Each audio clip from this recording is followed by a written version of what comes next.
I am now honored to introduce Miguel Lopez, President of the Excel Center School Board. Thank you.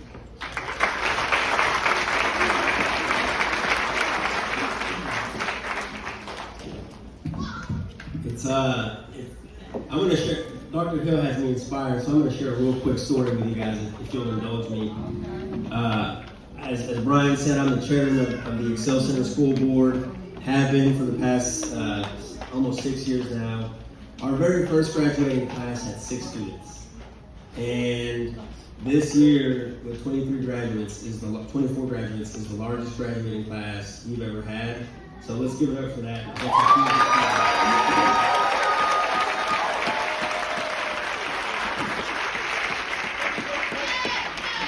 And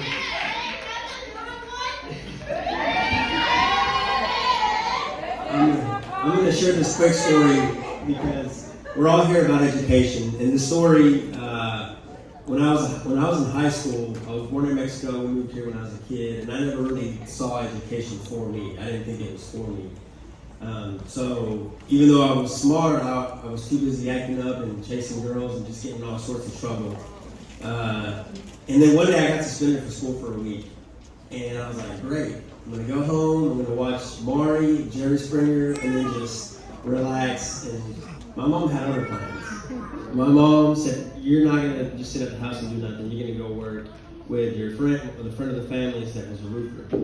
So that whole week, she woke me up at 4 in the morning.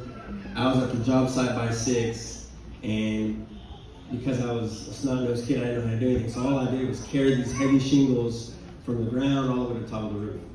And I did that for 5 days, and I hated it. It was hot, it was heavy, and at the end of the week, I was complaining to my mom that my back hurt. And she said, those shingles are heavy, huh, son? I said, yes, ma'am. And she said, son, the books weigh less. The books weigh less. And what she was trying to beat into my head was, if you get a good education, you won't have to work in the sun every day.